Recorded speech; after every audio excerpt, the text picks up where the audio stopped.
Well, good morning, good afternoon, good evening, depending on where you are and when you're watching this.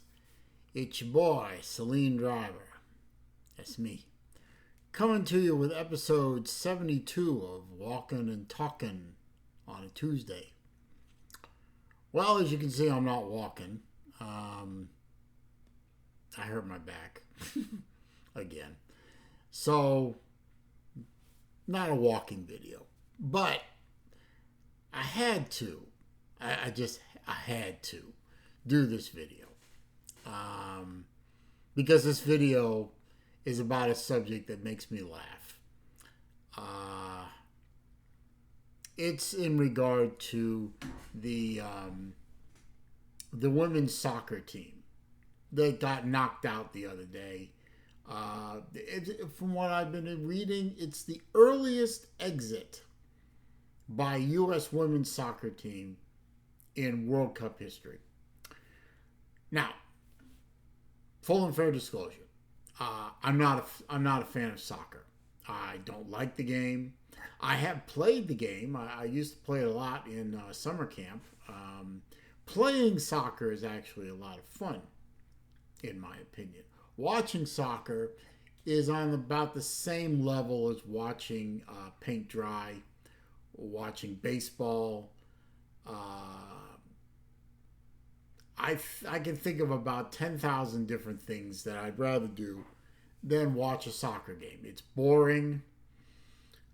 There's very little excitement, in my humble opinion. Now, these are all my opinions. Your opinions can differ, and that's fine. That's what makes the world go round, different opinions. But in my opinion, soccer, both men's and women's, is akin to the current NBA product with the amount of whining and bitching and flopping and shenanigans and stupidity, and just about as exciting a game as the current product put up by the National Bitches Association.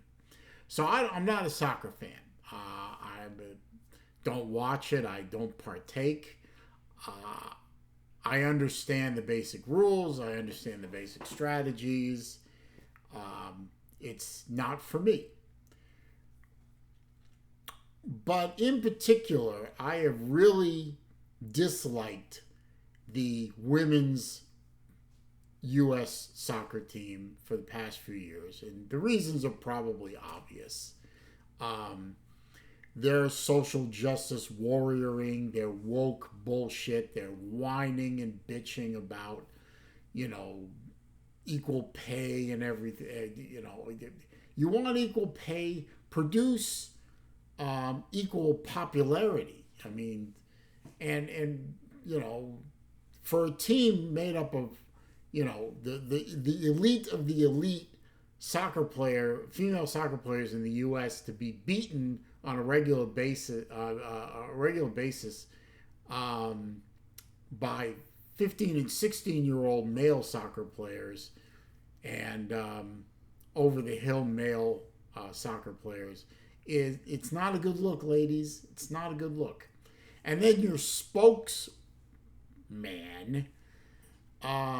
is this little short runt of a woman with cotton candy colored hair and an overall real bad attitude about pretty much everything I've ever heard her. I'm going to assume it's a her. I'm not really sure.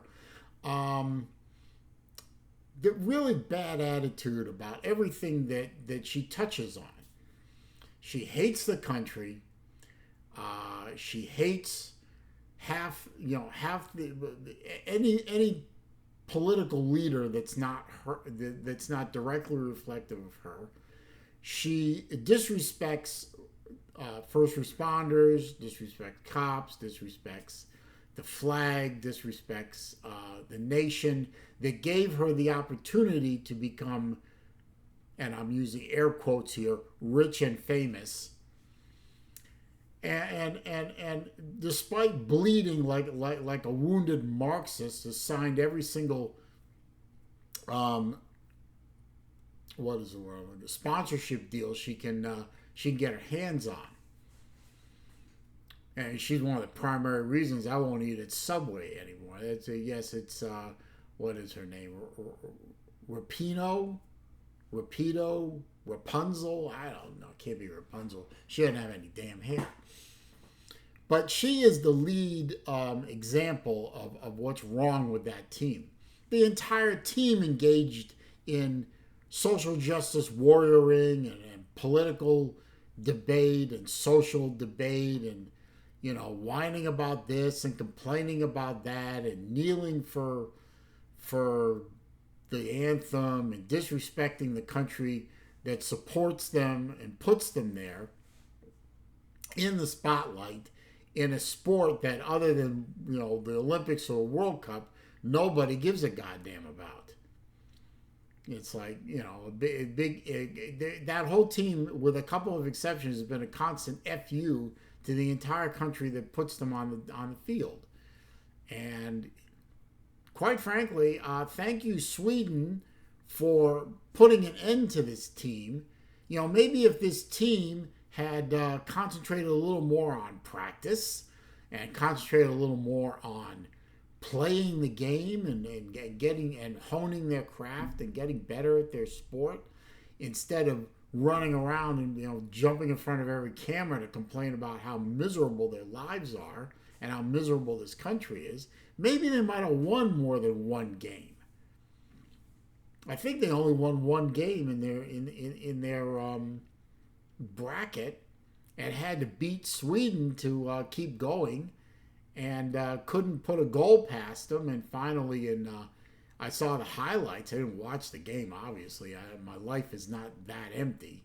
But I saw the highlights, and on penalty kicks, I find it ironic as hell that they lost the game on a penalty kick that was partially blocked by the goalie, but landed inside the net. I think it was like a matter of half an inch or something like that. It landed inside the goal line, and then they're running around saying, "Oh, it's terrible," and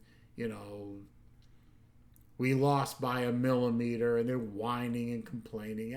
I think that's just the icing on the cake for me, the cherry on top, that they got knocked out by a fluke goal, and then they run around whining and complaining about it to all the cameras. I'm so glad that now I don't have to hear about these twits anymore for a couple of years until the Olympics. So I hope the U.S. women's soccer, they won't do this, but I hope the association that's in charge of putting this team together will take this opportunity now that Rapid or Rapunzel or whatever fuck her name is retiring. And by the way, great penalty kick on that last kick that you ever will perform for women's soccer. That thing sailed so high over the goalpost, over the upper goalpost, that it's still in orbit.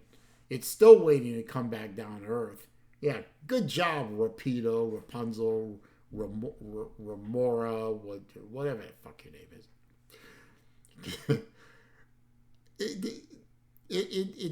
It was the icing on the cake that was the last penalty kick for the U.S. women's team, and they blew it. And then Sweden comes in and kicks the game-winning penalty kick. So long. Have a nice life. I hope U.S. women's soccer takes the opportunity to clean house of all these haters, these wannabe Marxists, these disrespectful ladies, and I'm going to assume they're ladies at this point, because in this day and age, who the hell knows what they identify as? Maybe some of them identify as raccoons. I don't know. Who cares? Clean house, U.S. women's soccer. Get rid of these jokers. I'm sure there are plenty of women's soccer players that you can draw from the college ranks, from other teams, from pro teams or whatever. Put another team together. Get rid of these jokers. Saying, you know what? We're starting fresh. We're going to get rid of the stench and the stench of this team, and their disastrous 2023 season. And we're going to start fresh. And maybe we'll institute a few rules where we say, hey, maybe a little less disrespecting the country and a little bit less social justice warrior crap and a little bit more focusing on the game. Focus on what you're there for, which is to put the ball in the net more times than the other team puts the ball in your net. What do you think, ladies? I think that's a hell of an idea. Maybe start respecting the country that supports your lifestyle, such as it is, and gives you the freedom to do what you're doing. Just a thought from your boy, Celine Driver. That's me. Proud American. And thank you, Sweden, for putting our country out of its misery. That's what I have to say on this 72nd edition of Walkin and Talkin on a Tuesday. Y'all have a good rest of the day. I'm out. Peace.